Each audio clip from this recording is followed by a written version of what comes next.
Have you ever looked at a pivotal moment in history and wondered about the hidden forces behind it? What does it truly take to shape an era? Hmm. Especially, when you're a woman operating in a man's world and you're driven by something as powerful as personal as an unshakable belief in divine purpose. It's a fascinating question. Well, today we're going to sort of pull back the curtain on one of England's most fascinating and often understated figures, Margaret Beaufort. She was, of course, the formidable mother of King Henry VII, Mm-hmm. and our journey will take us deep into her world, really through the lens of Philippa Gregory's compelling novel, The Red Queen. That's right. And for this deep dive, our mission, if you like, is to understand not just what Margaret Beaufort did, but why she did it. Right. How her early life instilled in her this profound sense of destiny, and how that conviction really propelled her through the brutal, shifting landscape of the Wars of the Roses. Such a chaotic time. Absolutely. So we're going to trace her path from what she saw as a disregarded childhood to navigating multiple strategic marriages, to ultimately becoming the powerful king's mother. A title she definitely earned. Oh, she earned it. Through extraordinary and sometimes, well, ruthless actions, we'll be extracting those crucial nuggets from the source material to really illuminate the complex interplay of faith, personal sacrifice, and frankly, sheer pragmatism that defined her. Okay, let's unpack this incredible story then. We start with Margaret's early life, and what stands out immediately is her, well, surprisingly intense childhood piety. It really is striking. Imagine, even before she's 10 years old, she's described as having saint's knees. And this isn't just a turn of phrase, it's a testament to her rigorous devotion, spending hours in prayer, literally rubbing her skin raw on hard floors. Yeah. Speaks to a level of commitment far beyond what you'd expect from a child, really. And that's exactly what's so fascinating here. This wasn't just, typical religious observance for the era. Margaret developed this unshakable belief in her own divine calling at an incredibly young age. So young. It was a profound conviction that God had chosen her for a great purpose. And if we connect this to the broader picture of women's roles in the 15th century, well, such direct personal divine inspiration was rare. Risky, even. Very risky. It often came with skepticism or even accusations of heresy or witchcraft. So for her to internalize it so deeply, so early, as Gregory portrays it, it really speaks volumes about her unique psyche. Absolutely. And this early faith finds a powerful mirror in her fascination with Joan of Arc. Ah, yes, Joan. She sees a reflection of her own potential destiny in Joan's story. A young woman who heard angels, saved her country, influenced kings. Powerful role model. Totally. Margaret wonders, what could I be if only people would realize that the angels spoke to me, just as they did to this Joan? This isn't just admiration, it's a personal identification, fueling an already potent belief in a greater destiny for herself. It's striking how that early vision, that greater destiny, becomes the bedrock of her entire life's mission. She wasn't just observing piety, she was actively constructing a divine narrative for her own life. Right. A narrative that would justify her most difficult and later her most ruthless decisions. It provides a lens through which she interprets every hardship and every opportunity that comes her way. Yet despite her high birth, she's a Beaufort, a legitimate claimant, heir to the Lancastrian line, kinswoman to King Henry VI. Yeah. She often feels dreadfully disregarded at home. That sense of being overlooked. Her mother, Lady Beaufort, is intensely pragmatic, grounding Margaret's future not in divine calling, but in dynastic duty. Very much so. Her mother's focus is crystal clear. Margaret's purpose is to bear a son and heir, a boy for our family, a young kinsman to the King of England, a boy for the House of Lancaster. Pure politics, really. And this tension, this pull between her internal spiritual calling and her external dynastic duty, it's critical. It's a dynamic that defines so much of her life. You can see it already. Her mother's pragmatism, while, understandable given the political instability of the time, likely reinforced Margaret's feeling of being overlooked as an individual. It probably pushed her deeper into her own internal world of divine purpose. Almost like a defense mechanism. Perhaps. It's almost as if her personal neglect gets weaponized in a way, turned into this broader, more profound purpose for her and her lineage. And we see her spirit of dissent, or at least a very strong inner life, forming early on. When her first betrothal to John de la Pole is broken, she retreats into her imagination. Yes, the Margaret Regina moment. Exactly. She pictures herself before a tribunal, not as a child, but as a queen, boldly declaring her greater destiny to be Queen of England Margaret Regina.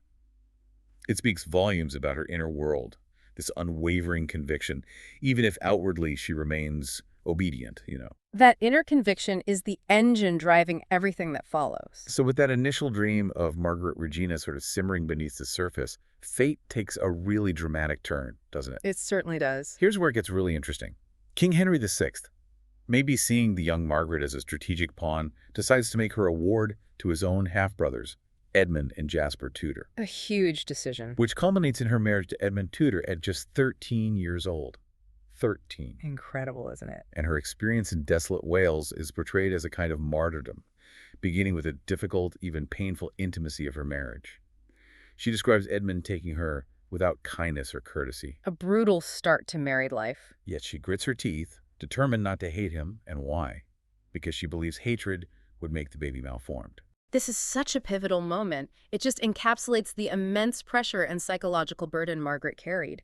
At 13, she's thrust into this marriage essentially for a political alliance in a rough, distant part of the country. Isolated. Completely. And her determination not to hate her husband for fear of harming her unborn child. It showcases not just her piety, but her absolute singular focus on her future offspring. Everything for the child. It transforms personal suffering into a kind of sacrificial act, entirely directed towards the destiny of her lineage. The suffering she endures seems to harden her resolve, cementing her belief that she is part of a larger, divinely ordained plan. And it's in this difficult, isolated time that she has this powerful, almost prophetic vision. Her unborn child, she believes, will be the true King of England. The vision. Inspired again by Joan of Arc, she sees herself called to save England from danger, from uncertainty, from war itself, and put the true King of England on his throne. She literally whispers to her still flat belly, "King, you are going to be King of England." That vision, for her, it's less a hope and more a mandate. It's an incredibly potent moment where her intense personal suffering and the broader political turmoil just converge. It all comes together. She internalizes both the hardship of her situation and the chaos of the Wars of the Roses, transforming them into this divine call for her son. And almost as if on cue, a powerful validation arrives quickly. Jasper. Exactly. After Edmund's tragic death from plague, his brother Jasper Tudor steps in. Jasper, a man of great loyalty and conviction himself, vows to care for him as if he were my own, and crucially to take him to the very throne of England for my brother's sake. Wow, that must have felt like confirmation. Absolutely. That promise, coming right after her vision and her personal loss, would have profoundly reinforced Margaret's nascent belief in her son's destiny. It's huge validation. Then her childbirth at 13. Agonizing. And we get this glimpse into the stark realities for women then. She overhears her lady governess stating her mother's chilling order. "Your orders are to save the baby if you have to choose, especially if it is a boy." It's just brutal. Can you imagine hearing that? She realizes her own mother, Lady Beaufort, would prioritize a male heir over her own life. This experience, it must have been traumatic, surely. It profoundly solidifies her role as just a vessel for the bearing of sons. It's a moment of profound realization and, in a way, self-definition for her. It strips away any illusion of her personal value outside of her reproductive capacity, which was a harsh truth for many women of the time. But for Margaret, For Margaret, it fuels her unique ambition. Her own survival becomes secondary to the survival of the son she believes is divinely destined for the throne. And the pain of leaving her son, Henry, in Jasper's care. It's palpable in the book, but it's seen as a necessary sacrifice. Jasper becomes so important. Crucial. He becomes a guardian, a mentor, almost a surrogate father to the boy. Their bond is deep. And Jasper, recognizing Margaret's extraordinary spiritual drive, even acknowledges it. He tells her, "I think you have a real calling. I do think you have a calling to God." That recognition must have meant a lot. Coming from a powerful male figure in her life, it would have deeply affirmed her sense of purpose, absolutely. A truly complex relationship all around. Then, her second marriage to Sir Henry Stafford seems different. It provides a period of easy comfort and kindness, a stark contrast to the hardships of her first. Yes, a bit of a respite. But significantly, she bears no further children. And her ambition for Henry. It remains her absolute core focus. It's an interesting interlude, isn't it? This period of easy comfort, you could see it as a brief respite, a moment of personal peace maybe. But it doesn't divert her from her ultimate goal, not one bit. Still focused. And the fact that she has no more children after that difficult first birth, well, it only seems to concentrate all her formidable energies onto Henry. It's as if every other aspect of her life, every relationship, is viewed through the lens of how it can advance her son's claim to the throne. So what does this singular focus mean for the broader political landscape? The Wars of the Roses are raging. Chaos, basically. We see Margaret navigating this treacherous era, often finding herself in conflict with her own husband, Sir Henry Stafford. He's described as a cautious man, refusing to yelp at the hunting horn, only fighting when absolutely forced. He wants to keep his head down. Understandably. But this passive approach contrasts so sharply with Margaret's fervent desire for a Lancaster victory, her unwavering belief in God's favor for their house. And this era truly showcases Margaret's complex, adaptive nature. The Wars of the Roses were a period of intense uncertainty, loyalty was fluid, survival often depended on shrewd political maneuvering. You had to be smart. Exactly.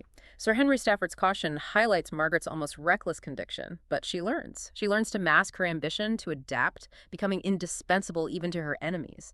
Her time at court as a lady-in-waiting to Elizabeth Woodville, the York Queen, that demands immense self-control. Imagine the tension. She learns to smile and bow to my enemy, while internally whispering to God not to forget her in my enemy's house. This period refines her fox-like political maneuvering, a style she also observes and perfects in her third husband, Lord Stanley. She's absorbing every lesson, every tactic, always with Henry's future in mind. And her marriage to Lord Stanley is just a masterclass in strategic calculation, isn't it? Oh, completely. The novel portrays her explicitly choosing him as an ally and co-conspirator, a man she wants to be false-hearted and prone to double-dealing. She needs his ambiguity. And the detail that they enter into their marriage with an agreement to have no physical intimacy, Margaret claiming a higher purpose, well, that speaks volumes about her priorities. It speaks to an almost clinical detachment in her personal life.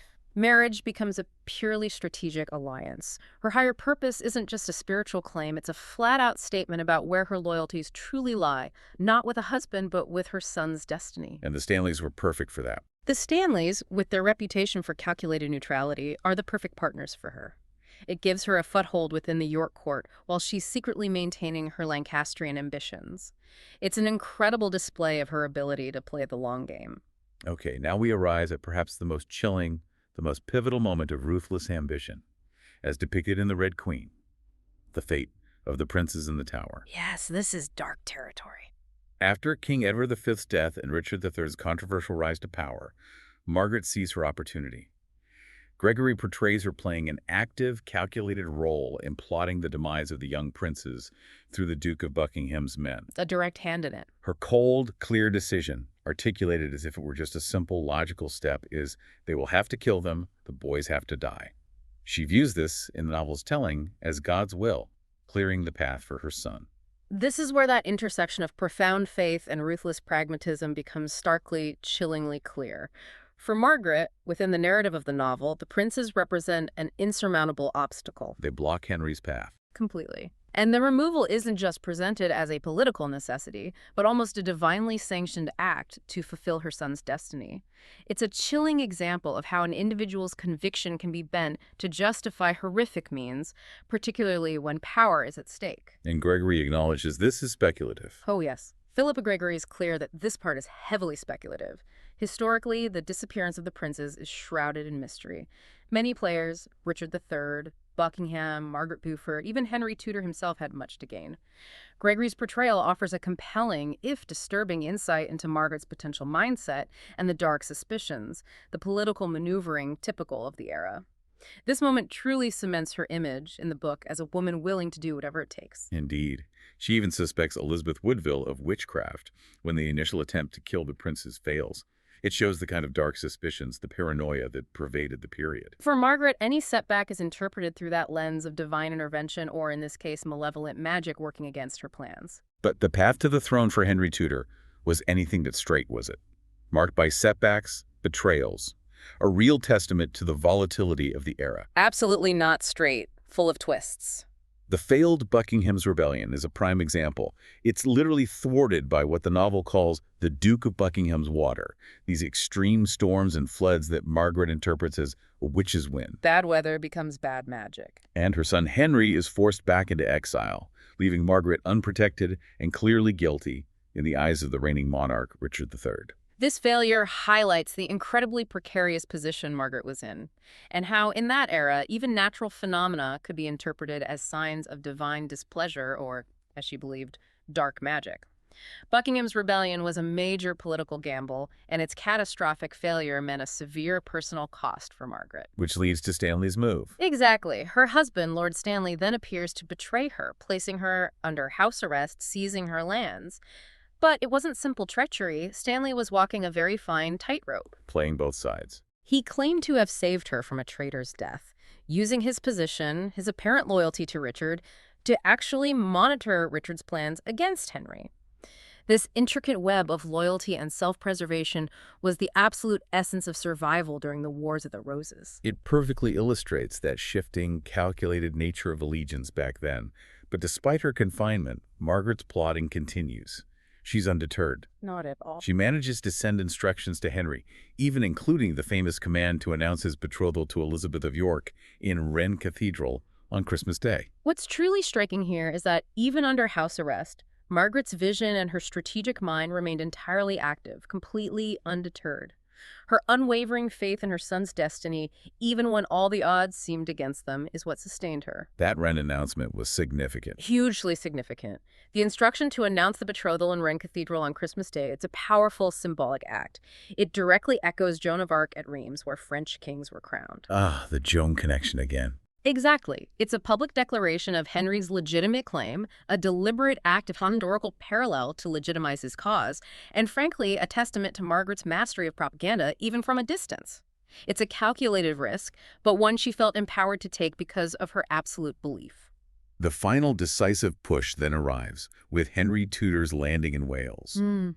But it wasn't exactly a grand, triumphant entrance, was it? No, not really. More like sneaking in the back door. The initial reception is described as just indifference from the locals. Henry's Breton accent and his army of, well, French convicts and German mercenaries clearly highlight how precarious his position still is. He looks like a foreign invader. He's seen more as a foreign invader than a returning king, definitely. Precisely. And this initial lukewarm reception underscores just how much was still hanging in the balance. Henry's legitimacy was far from universally accepted, and his forces were a mixed bag, hardly inspiring confidence in a populace just weary of war. This sets the stage for the absolutely crucial role of the Stanleys at the Battle of Bosworth. The waiting game. It's a masterclass in tactical ambiguity. Their notorious waiting game.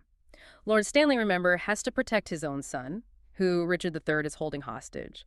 So he delays committing his forces until the very last, most opportune moment. Talk about high stakes. Their motto, sans changer, which ironically means without changing, perfectly encapsulates their calculated neutrality and ultimate pragmatism. It really does. This tactical ambiguity of the Stanleys is such a pivotal moment in English history.